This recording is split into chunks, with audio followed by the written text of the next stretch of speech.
कोई तो ऐसी वजह थी जो उनके परिवार की इज्जत पर दांव लगा रही थी। अपनी बेटी को तो उन्होंने मारने से पहले कम से कम स्वयं को तो मारा ही होगा, और उसके बाद यदि उन्होंने गोली चलाई भी है तो जिस लक्ष्य के लिए गोली चलाई है वो अभी तक भी नहीं भूले हैं। हिंदू माँ बाप को लड़कियों को कुछ नहीं कहना चाहिए, उनको अपना दिल इतना पत्थर का नहीं करना चाहिए कि उसको थप्पड़ तक मारना पड़ जाए, लेकिन इतना कठोर अवश्य कर लेना चाहिए कि कल अगर कोई मुस्लिम व्यक्ति उसको 35 टुकड़ों में निर्वस्त्र करके घिटोरने के जंगलों में फेंक दे तो वो पिता अपने उस कठोर दिल को एक हाथ से थाम कर दूसरे हाथ से अपनी बेटी के 35 टुकड़े चुग सके। इस गाने को बनाने वाली टीम को जरा ध्यान से देखिए। अगर इसमें 15 नाम हैं तो 15 में से 12 मुसलमान हैं।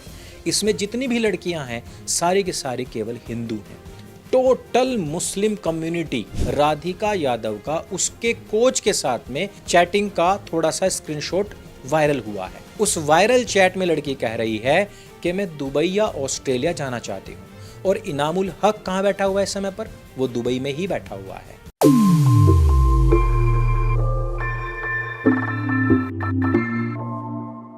दोस्तों, राधिका यादव की हत्या जब हुई, दीपक यादव जो उनके पिता हैं उन्होंने बताया कि 3 गोलियां उन्होंने दागी हैं, और उनके गांव के लोग उनको ताना मार रहे थे कि तुम्हारी लड़की जो एक टेनिस कोचिंग सेंटर चलाती है उससे काफ़ी इनकम हो रही है और तुम घर बैठ करके वो इनकम खा रहे हो। उन तानों से परेशान होकर के मैंने गोली मारी है। इन सारी की सारी बातों का हमने एनालिसिस किया। एक्चुअली जिस गांव की बात कर रहे हैं वो गुड़गांव है, और गुड़गांव पूरे देश के अंदर सबसे अमीरतम गांव है। अगर आपको अभी भी लग रहा है कि गांव के लोग इस प्रकार से तानेबाजी करते हैं तो गुड़गांव में जाकर के आप वहां की लड़कियों महिलाओं का जो वर्क कल्चर है उसको देख सकते हैं। रात को 12-1 नहीं 2-3 बजे तक भी लड़कियां अपने घर वापस आती हैं, और गांव समाज के लोग जो वहां शहर में जाकर बस गए हैं वो भी इस वर्क कल्चर को एक्सेप्ट करते हैं। और जिन दीपक यादव की बात सब लोग कर रहे हैं उनका खुद का घर करोड़ों रुपए का है, उनका कारोबार करोड़ों रुपए का है। उन्होंने अपनी बेटी के ऊपर 2.5 करोड़ रुपए खर्च किए हैं। 1.25 करोड़ रुपए में तो टेनिस का कोचिंग सेंटर बना करके दिया गया था। तो वो जो अगर खुद भी कन्फेस कर रहे हैं कि तानों की वजह से मैंने गोली मारी है, तो इसका अर्थ यह हुआ कि उन्होंने पूरा का पूरा बर्डन अपने ऊपर ले लिया है। अर्थात कोई तो ऐसी वजह थी जो उनके परिवार की इज्जत पर दांव लगा रही थी। अपनी बेटी को तो उन्होंने मारने से पहले कम से कम स्वयं को तो मारा ही होगा, और उसके बाद यदि उन्होंने गोली चलाई भी है तो जिस लक्ष्य के लिए गोली चलाई है वो अभी तक भी नहीं भूले हैं। अर्थात जो कैरेक्टर असैसिनेशन पहले लड़की के बारे में हो रहा होगा उसको वो अभी भी छिपा रहे हैं। वो कह रहे हैं कि नहीं, सारी की सारी गलती मेरी है। अब यहीं पर गौर करने वाली दूसरी एक और बात है कि राधिका यादव का कोचिंग सेंटर कोई लाखों में इनकम नहीं कर रहा था। उस सेंटर में आने वाली लड़कियों की जो फीस थी वो 2-2.5 हज़ार रुपये थी, और बताया जा रहा है कि टोटल जो महीने की वहाँ से इनकम होती थी वो कोई 40 हज़ार के आसपास थी। उसी में ही सेंटर का मेंटेनेंस भी होता है, स्टाफ की सैलरी भी होती है। यानी कि लड़की से ऐसा कोई पैसा नहीं आ रहा था कि कोई उसको ताना मार सके। और मैंने पहले बता दिया कि गुड़गांव जैसे प्रोग्रेसिव सिटी के अंदर कोई इस प्रकार की बात करता भी नहीं है। यानी कि बाप ने जो कार्य किया है उसके पीछे काफ़ी सारी बातें हैं, वो छिपी हुई हैं।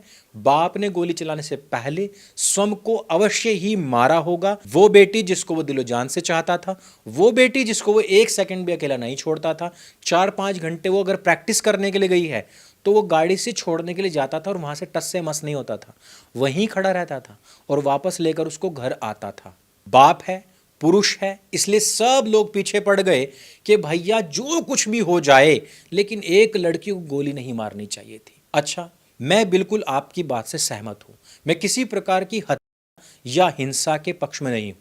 मैं तो कह रहा हूँ कि बहन बेटियों को थप्पड़ तक मारने के मैं पक्ष में नहीं हूँ।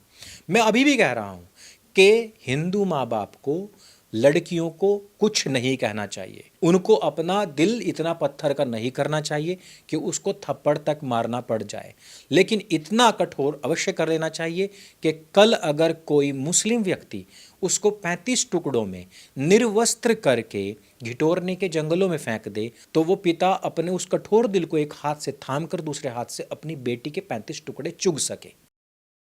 कम से कम इतना कठोर तो कर ही लेना चाहिए। अब इसमें जो मैटर आ रहा है वो आ रहा है इनामुल हक का। अब लोग कह रहे हैं कि इनामुल हक ने तो स्वयं कह दिया कि मेरा इसमें कोई हाथ नहीं है, इनामुल हक के साथ में वो रील्स बना रही है, उसके साथ में म्यूजिक वीडियोस बना रही है। वो म्यूजिक वीडियोस तो 2 साल पहले बना हुआ था, अब उसका क्या एंगल हो सकता है? तो इस बारे में तो कोई भी नहीं कह रहा है कि इनामुल हक ही उसका असली हत्या है। बात यहां पर यह चल रही है कि राधिका यादव का उसके कोच के साथ में चैटिंग का थोड़ा सा स्क्रीनशॉट वायरल हुआ है। उस वायरल चैट में लड़की कह रही है कि मैं दुबई या ऑस्ट्रेलिया जाना चाहती हूं, और इनामुल हक कहां बैठा हुआ है इस समय पर? वो दुबई में ही बैठा हुआ है। अगर हम इन सारे के सारे लिंक्स को एक साथ जोड़ेंगे तो हमें इस बात का पता लग जाएगा कि इनामुल हक कहीं ना कहीं उसके पीछे पड़ा हुआ था। अब आप कहेंगे कि कैसे आपको पता? तो इनामुल हक स्वयं इस बात को कह रहा है कि लड़की दुबई एक बार टेनिस का गेम खेलने के लिए आई थी, वहीं पर हमारी मुलाकात हुई थी। अब मुझे एक बात समझ नहीं आई कि इनामुल हक का जब टेनिस से कोई लेना देना नहीं है, वो लड़की भारत से दुबई गई है, वहां पर ये अचानक से एक दूसरे से कैसे मिल जाते हैं? और बताया गया कि वहीं पर इस वीडियो को शूट करने का प्लान बनाया गया था। अब ऐसा कैसे हो सकता है कि कोई लड़की अचानक से किसी देश के अंदर उतरे, अचानक से कोई इनामुल हक उससे मिल जाए, अचानक से उस लड़की के अंदर सारे मॉडलिंग वाले क्वालिटीज, सारे के सारे गुण आ जाएं, और वो डिसाइड भी कर ले कि हाँ मुझे गाना शूट करना है? यानी कि दुबई जाने से पहले इनामुल हक और राधिका यादव के बीच में कुछ तो ऐसा बैकग्राउंड क्रिएट हो चुका था कि वहां पर जा रही है, बातचीत हो रही है, वहां पर फिर फाइनल किया गया कि हाँ हमने जो पहले बातचीत की है चैट्स वगैरह में, उसको हम डिसाइड करते हैं और फाइनलाइज करते हैं। लड़की ने अपने घर आकर के बात बताई, माँ बाप ने उसको भी एक्सेप्ट कर लिया। गाना बहुत ज्यादा वायरल नहीं होता है, लेकिन इस गाने को बनाने वाली टीम को जरा ध्यान से देखिए। अगर इसमें 15 नाम हैं तो 15 में से 12 मुसलमान हैं। इसमें जितनी भी लड़कियां हैं सारी की सारी केवल हिंदू हैं। Total Muslim community. ये आजकल ट्रेंड भी चल रहा है कि अगर कोई मुस्लिम संस्थान है और वहां पर मुस्लिम लड़के सारे काम कर रहे हैं तो वहां पर मुस्लिम लड़की नहीं मिलेगी, वहां पर लड़कियां सारी हिंदू मिलती हैं। लुलु मॉल के बारे में भी यही बात बताई जा रही थी, और अभी बताया जा रहा है कि वहां पर भी एक मुस्लिम लड़के ने एक हिंदू लड़की के साथ में इसी प्रकार से दुष्कर्म, दुराचार किया है। इसी प्रकार से अभी कुछ दिन पहले ही एक मुस्लिम बाबा का खुलासा हुआ है, जिसने सैकड़ों करोड़ रुपए बाहर के देशों से हिंदुस्तान मंगाए हैं केवल और केवल हिंदू लड़कियों को अपने चंगुल में फंसाने के लिए, लव जिहाद में फंसाने के लिए। हिंदू लड़कियों की कीमत 15-16 लाख रुपए तक लगाई गई है। राधिका यादव भी एक बहुत अमीर परिवार से ताल्लुक रखती है, बाप उसका करोड़पति है, अकेला ही भाई है।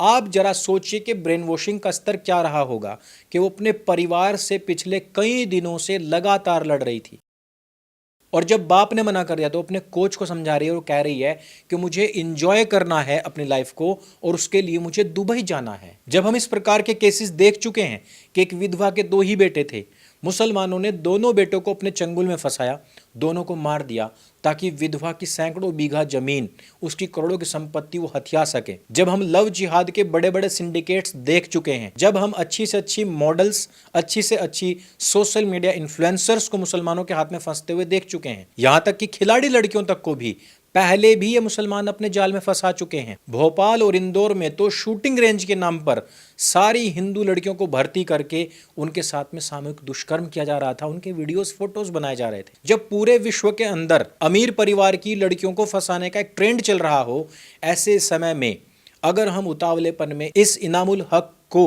बिना कोई शक की सुई इसके ऊपर डाले ऐसे ही छोड़ देते हैं, तो मुझे लगता है कि हमारी बड़ी भूल होगी। वही लोग जो हिंदू महिलाओं को मुस्लिम लोगों से बचाने के लिए जौहर कर लेने वाली महिलाओं तक को गलत बता रहे थे, वही आज बिना सोचे समझे, वही आज हिंदू लड़कियों की इतनी ज्यादा दुर्गति देखने के बावजूद भी आज एक ऐसे बाप के पीछे पड़े हुए हैं कि जिसने अपनी लड़की के ऊपर हाथ उठाने से पहले अपने इस शरीर को, अपनी इस आत्मा को समाप्त किया होगा। पुरुषों के बारे में ये कह देना बहुत आसान हो जाता है कि अरे वो तो होते ही हिंसक हैं, अरे वो तो होते ही अत्याचारी हैं, अरे वो तो होते ही पापकर्मी हैं, अरे उनके अंदर तो नफरत भरी हुई होती है कूट कूट करके महिलाओं के प्रति। ये सब चीज़ें कहनी आसान होती हैं। ये कहना बहुत आसान होता है कि बाप ने ऑनर किलिंग कर दी। हाँ भाई, गोली बाप ने मारी है तो उसको आप ऑनर किलिंग का नाम दे सकते हो। जब कोई जिहादी गोली मार देता है तब क्या होता है? तब सबको शांत रहने के लिए बोला जाता है कि भाई शांत रहो, सेक्युलरिज्म खतरे में आ जाएगा, भाईचारा खतरे में आ जाएगा। तब कौन सी किलिंग होती है बताने वाले बता सकते हैं। इस वीडियो में सिर्फ इतना ही। अगर ये वीडियो आपको जानकारी से भरपूर लगता है और ये आपको हिंदू समाज की उस व्यथा को बयान करने वाला लगता है जिसमें सबसे पहले स्वयं को व्यक्ति मारता है, उसके बाद अपने परिवार को तबाह और बर्बाद होने का भविष्य देखते हुए भी अपने हाथ में बंदूक उठा लेता है, तो इस वीडियो को सभी के साथ में शेयर अवश्य करें। हर व्यक्ति जानता है कि उसके हाथ से जो पाप कर्म होने वाला है उससे ना केवल उसका जीवन बल्कि पूरे परिवार का जीवन बर्बाद हो सकता है। लेकिन हर एक व्यक्ति जानता है कि अगर उसकी दो हानियां हो रही हैं तो दो में से उस हानि को चुनता है जिसमें थोड़ी कम हानि हो। यदि परिवार को विनष्ट करना कम हानि लग रही थी तो समझिए कि बड़ी हानि क्या हो सकती थी। इस चीज को उसका परिवार ही इमेजिन कर सकता है। अंत में मैं फिर से बता दूं कि मैं किसी प्रकार की हिंसा, मारपीट या इवन कह रहा हूं थप्पड़बाजी तक को भी सपोर्ट नहीं करता हूं। लेकिन आपको चलने वाली सिर्फ 3 गोलियां दिख रही हैं, मुझे 3 गोलियों के पीछे का कारण भी दिख रहा है और उसकी तह तक जाए बिना किसी को भी एकदम से जजमेंटल नहीं हो जाना चाहिए। इस वीडियो में सिर्फ इतना ही। अगर ये वीडियो आपको अच्छी तो भली ना लगे लेकिन जानकारी अगर इसमें थोड़ी मिलती है, यदि एक व्यथित बाप की व्यथा को बयान करने, व्यथित पुरुष समाज की बात को बयान करने वाला थोड़ा सा भी प्रयास लगता है तो उसको सबके साथ में शेयर अवश्य कीजिएगा। मेरे संग बोली सत्य सनातन वैदिक धर्म की जय। जय हिंद, वंदे मातरम।